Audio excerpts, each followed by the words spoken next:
Hey guys, welcome to Callous Fight Night. Never a dull moment here. We've got drama. We've got, unexpectedly, Zacpz is not only playing on mobile, but he's also playing on a train. So that'll be great when he goes through a tunnel in the middle of the match. Can't wait for that.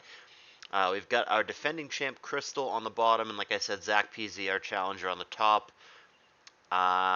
We are. I don't know if they're waiting for me or what. Nope, here we go. So we have a Smeargle lead, which almost universally carries Spore. Should we hit the point where they ban Sleep, which hasn't happened yet, but it's something that they're discussing, then Smeargle is going to get much, much, much, much worse. Huge nerf if they do ultimately end up banning Sleep, or just Spore, but I think it would just be Sleep as a whole. It does accomplish what it's supposed to do. It puts something to sleep, and it gets multiple layers of spikes down. So there's a Spore, which hit the Lax, and then 2 layers of spikes before thing gets donked in one go by a Meteor Mash. So fair trade, I think. Put something to sleep, get 2 layers in exchange for the life of the Smeargle. See how she wants to follow up into the meta. It's interesting because the meta might just immediately boom here on the Coon, but maybe that's what Kristyl wants. Maybe she's going to double back here to a Gengar or a Skarm. Alternatively, maybe the Coon itself has Substitute. It's really tempting for Zacpz to just blow up here. And it is a double back to Gengar trying to catch a boom, so I think Kristyl played that well and really baited Zacpz into going for it. He didn't take the bait, but I like the play because he's never staying in and Meteor Mashing there. It's either a switch, a boom, or an earthquake, all of which Gengar are fine with. Gengar is fine with. I don't know why I said are, because Gengar. Anyway, Heracross and Jolteon now.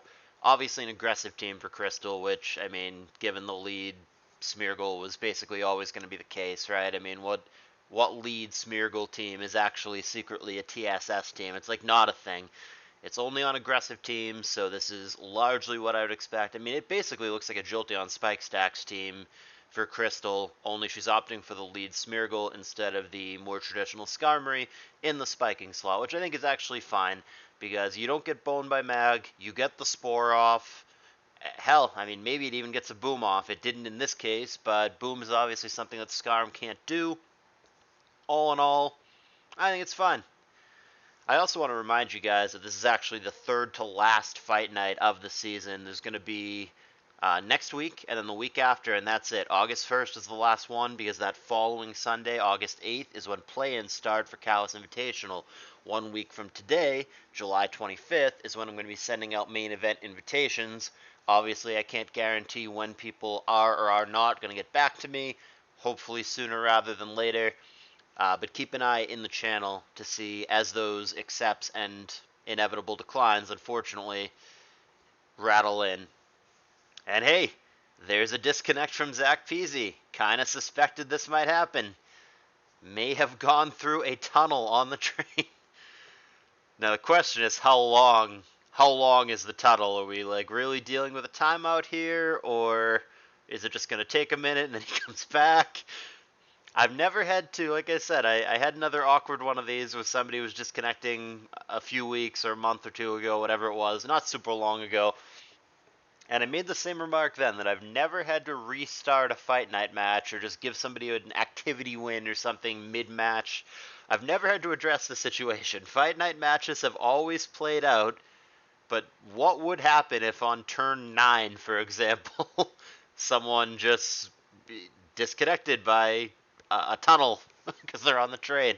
It's pretty amusing. There's always something with Fight Night, but here we are. And Zac's back in action, so he's not disconnected just yet. We'll have to wait till the next tunnel for that to happen. Brick Break from T-Tar, aimed at Lax, connects on Meta instead. Meta not gaining lefties. There's Boom. Kristyl not able to anticipate that one, unfortunately. And she's going to lose her full health Coon because of that. Would have been a blowout had she gone to Gar, but I mean, easier said than done. What if you go to Gar there and he just mashes? You just lose the Gar probably, right? So much harder play to make in practice than it is on paper or in hindsight. It would have been an amazing result, though, had she managed to pull that trigger. Nevertheless, we've got a pretty close game still. 5-4, unrevealeds on both sides. Still the sleeping Lax and the spikes. pretty close. Hard to say who's going to win this game. I don't know what the last is going to be for Kristyl, but you've got to think it's a rock resist, and she's shown none of those so far. So I would think that it is a Pert or a Meta or a Claydol. Those are the things that come to my mind. Even Claydol might be too defensive for this team, so it might be some kind of Pert or like an Agilagross or Protect Gross, something along those lines. I don't see a mixed Gross making sense here personally, but you never know. There's Fire Punch from Gar, aimed at Heracross. That's going to connect with Zapdos for not a lot. Takes it pretty well at 19%.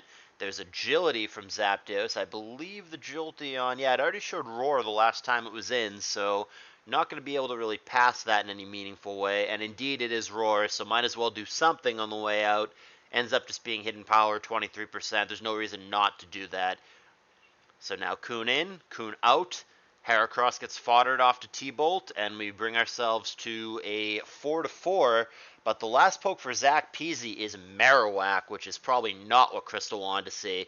That's going to give her some pause as she figures out how to switch into this, and one bad step could be the end. I mean, it could just Earthquake or Bone Meringue here as you go to Gengar, for example, but it could also just Swords Dance up, and now you're absolutely boned.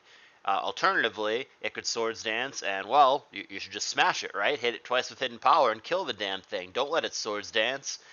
It's really a mind game here, and, I mean, Kristyl most of the time should be okay here, because critically, the Marowak does not have the speed boosts that it would normally have.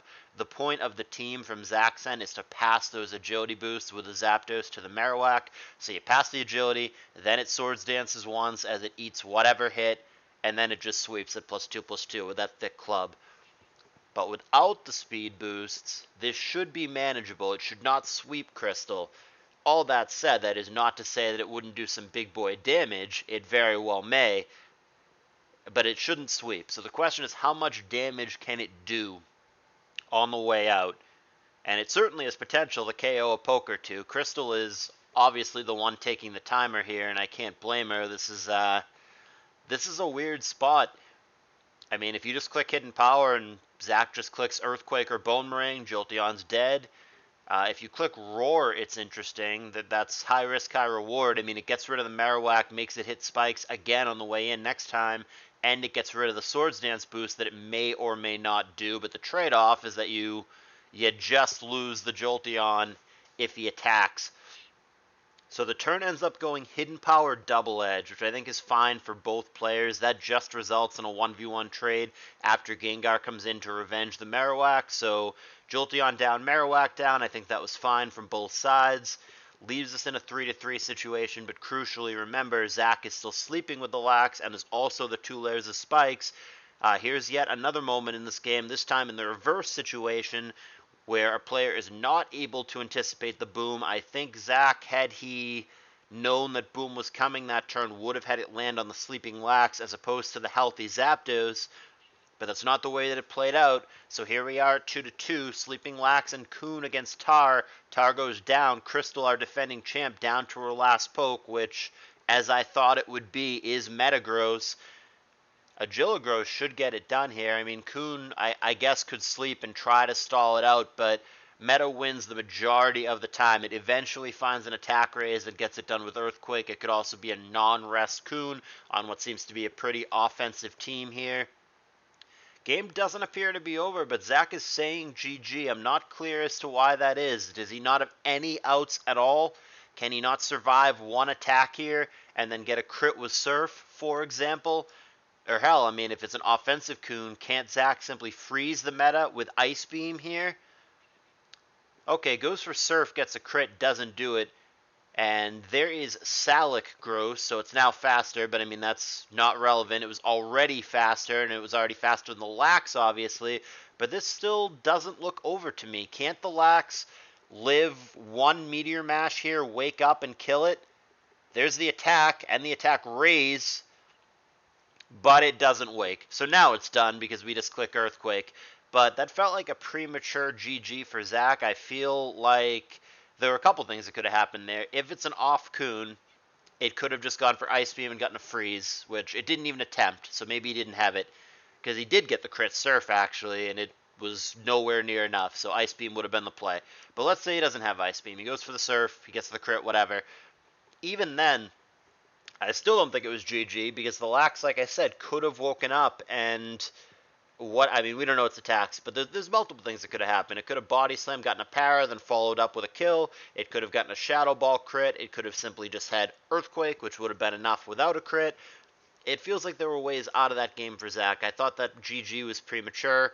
Now, granted, it did play out that way. Kristyl did, in fact, win the game. Zach, who was the player conceding with the GG, did, in fact, lose.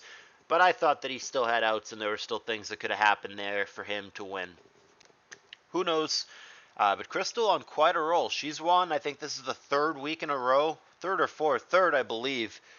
She is a DPP main, but apparently knows her way around the ADV as well. Also, I had her on my ROAPL team this year, and I stuck her in GSC for a game or two. I think I remember her losing one of them, but I think it was just a for funsies, we already won the week, the result doesn't matter kind of game. But one where I actually needed her to play, she stepped up and she got the W. So apparently she plays that as well. So even though she kind of gets pigeonholed as a DPP main, I think she actually knows her way around at least a few different tiers. So there's only 2 more fight nights left. Like I said, it's going to be next week and the week after, and then that's it. And then we're going to start CALLOUS Invitational 5 play-ins.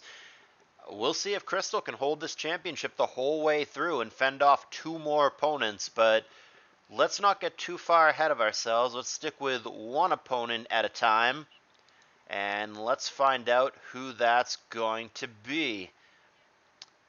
Go on down here. I don't even know who we have in the pool anymore. I haven't been accepting new people because there's no point because this is going to end, so we're just kind of drawing from the pool that we already have. So let's see, we have 10 people here, drawing 1 through 77, and then random number generator. Let's see what we get. You guys know the deal. I've done this so many times on screen by now. Not going to explain it. Let's just see the number. 34. Is that Johnny G? It is. It's going to be Johnny G2 after over 3 months of waiting in the pool. Poor Endel and Jester, who have been waiting as long or longer. But it's going to be Johnny G2 fighting Kristyl next week in the second to last fight night of Fight Night Season 2. I just want to remind you guys, I mean, you already know, but I have to remind you about this stuff. CALLOUS Invitational 5 coming up. We're accepting donations. Every bit helps. $5, $10, anything. If you enjoy the content that we put out, if you enjoy the narrations, if you enjoy the tour, any contribution at all really goes a long way. So absolutely get in the Discord server, which you guys can see part of, most of on the screen here. Get involved with that. And if you're not here already, come on in, ask for the matches roll. Like I said, consider donating to the tour. Invitations go out 1 week from today, and we're going to get rolling not too long after. Thanks for watching. I'll see you next week for Kristyl versus Johnny G2.